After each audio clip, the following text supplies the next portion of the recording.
Hello, this is Cody Carlson doing Module 3 for EDL 853, doing my special education interviews. The first question was talking about child fine procedures. The paraprofessional, she talked mostly about how she's not really involved with that. That's mostly left up to the special education teachers. In a pinch, she might be asked to help with some testing, but for the most part, she's already in the classroom working with identified students anyway. The special education teacher, he talked about at the high school level, most of those students are already identified, whether that happened in elementary school or middle school. But he did talk about if they have a new student come in, about how that process works. It would take a multiple referrals from general education teachers to then go to the collect care team, and then they would review all these referrals and decide if testing is necessary. If it is, then it would go on to the school psychologist. The principals, they talked about really, they're just in charge of setting up the meeting times. They sit in those meetings and make sure that all the qualifications are being met, and how it really just goes to the school psychologist. The second question, most challenging parts of their role in special education. The para, she talked about just the daily struggle of getting those students to be motivated to do their work, the stubbornness of their students with refusing to do the work or kind of fighting it, and then them forgetting to do their work at home, or maybe they miss a few days and just trying to get them caught up was their most challenging part. The special education teacher, he talked about the struggle of getting the regular education teachers to be on the same page with IAP. Sadly, he talked about a few incidences where the teachers are so stuck in their way of teaching styles that they would fight or argue or deny the IAP accommodations and just they would fight them on it and go, that's not necessary, or that's not how I teach. And that's a real struggle. That's a real bummer to me. But they are in charge of trying to get those teachers to follow the IAPs and follow those accommodations. The principals, they talked about parent involvement. They really talked about just trying to get those parents to the IAP meetings, or struggling with the parents' involvement. They gave two extremes, whether one is they feel so entitled that they think that the high school should make their student into a valedictorian and just without any work from the kid just because of their special needs. And then the other one was on the opposite end of the spectrum, where they would never answer a call, they would never show up to an IAP meeting, they would never be involved. And those two extremes are extremely difficult for them to balance. The other thing they talked about was with our behavior issues, being able to balance the 10 days of out of school suspension, because according to the rule of IDEA, you can't suspend a special needs student more than 10 consecutive days. So juggling what offenses deem appropriate to suspend them for more than 10 days, and they continue to rack up. So being very picky with when you're going to pick your battles with that. The third question, the most rewarding part of their role in special education, all three seem to be on the same page with this one. The para, she talked about just seeing student progress in the classroom, seeing them accomplish things that they were struggling with earlier, and that just those aha moments, that was really rewarding to her. The special education teacher, he talked about getting those students to graduate and just seeing them be successful, and then later in life running into them just around town, and just the genuine thank yous that they get for everything they did for that student. That was very near and dear to his heart, and just seeing the outside success those students have. And then principals, they were the same way, seeing those students graduate and then go on to do good things, whether it's get a job and hold it, or go to a tech school for a couple of years and know a craft, or somehow possibly maybe go to college and be successful. Just anything they do outside of school once they graduate and just be successful, very rewarding for them. Advice on the supervision of the special education staff members. The paraprofessional, She was honest about being evaluated and supervised. She talked about just make sure that you are available for help when you're in there. Don't just stand there in the corner and just not help. And be present when you are observing. Really take an invested interest of the routines that they go through daily, and then always just be supportive. Understand um, how their job runs and operates, and just be supportive with it. Special education teacher, he talked more about evaluating his paras.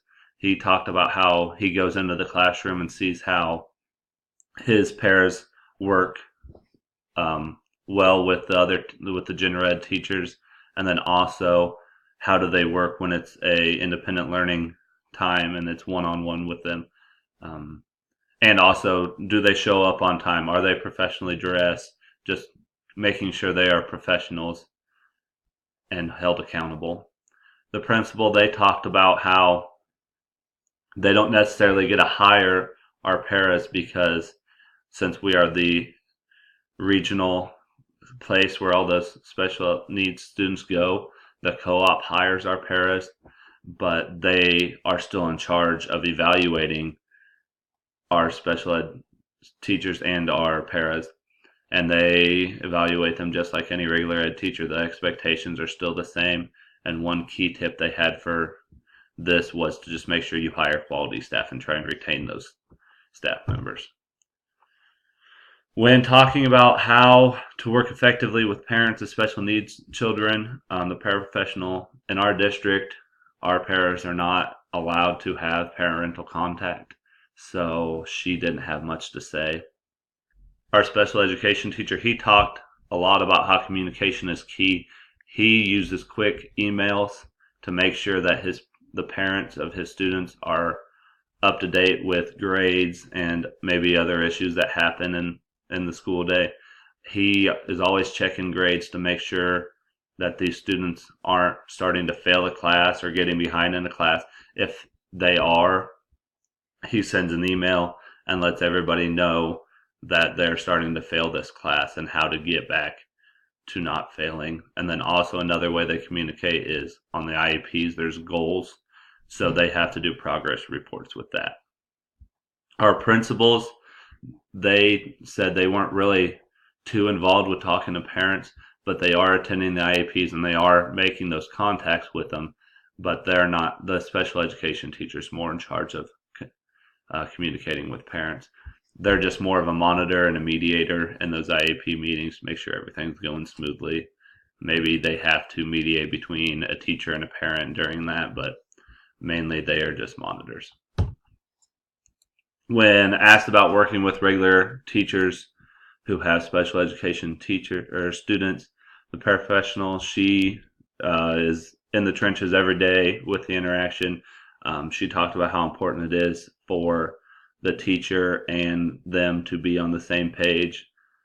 She also talked about some difficulties with sometimes students are pulled in different directions with teaching styles, and maybe it's not the best for the student because they're not grasping the content as easily as the other students, so sometimes they get pulled in different directions.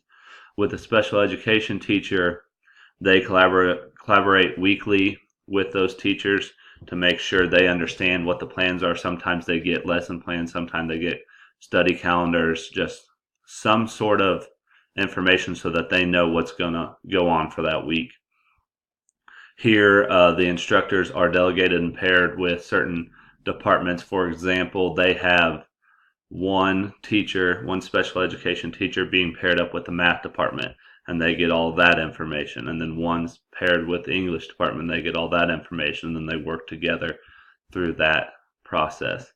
The principals, their main job is to supervise that the IEP is being abided by properly.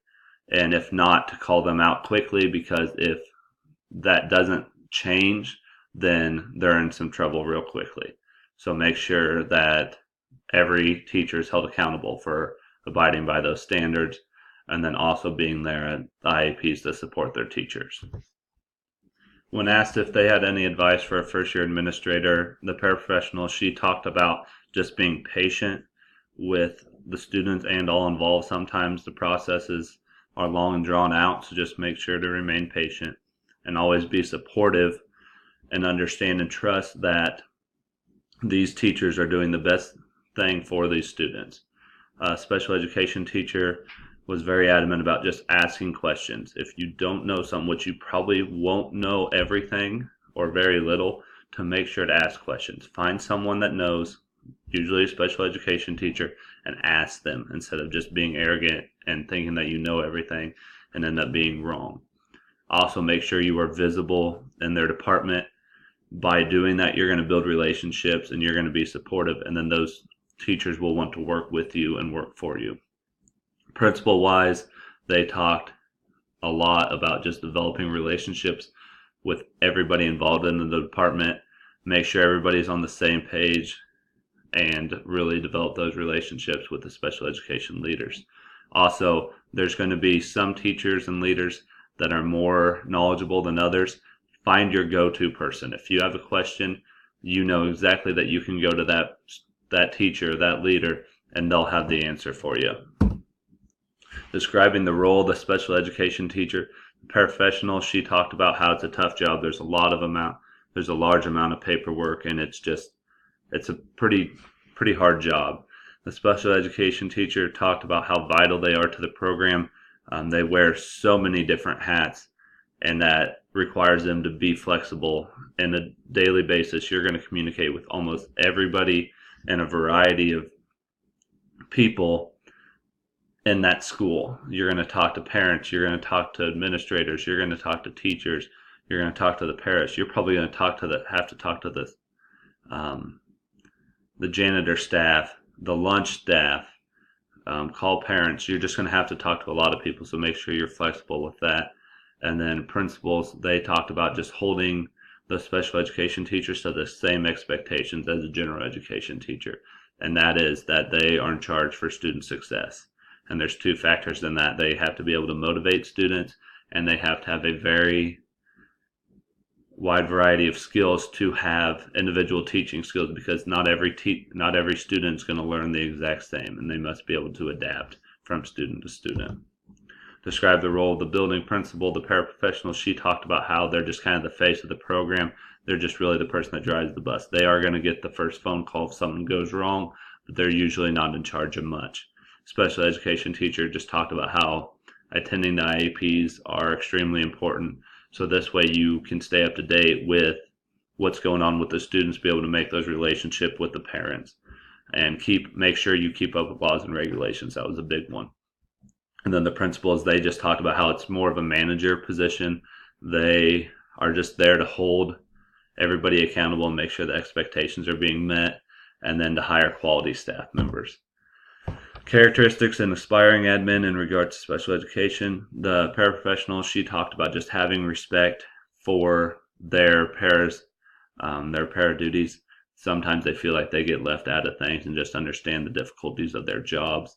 The special education teachers, he talked about make sure you understand laws and regulations, and if you don't, make sure you ask and find out the answers to those questions, and then always support and stand up for your teachers, and make sure you attend those IEPs so that you know what's going on. Principal, they shared a story about just willingness to work for the department, do anything they ask you to do, be able to do the dirty work. They shared a story with a couple of our principals younger. Back in the day, they had to take care of a student going to the restroom every day, and they had to take care of them. Now, was it the funnest thing to do? No, but they knew that you have to be an advocate for those students and hold all those students accountable at the same time. There's that fine line of being advocates for them, but still making sure they meet those expectations and be accountable. Here are my standards. Thank you. Reflection. Each person was genuine and honest with their answers. It can be a tough job, but it's very rewarding, it seemed like. Evaluation. Comparing all the interviewees, they all had very similar answers and seemed like everybody was on the same page, which makes it look like our team is working very well together. And then projection as a future building leader. I got to be an advocate for these students and do anything possible and build those relationships. That's my video. Thank you very much, and here are my standards.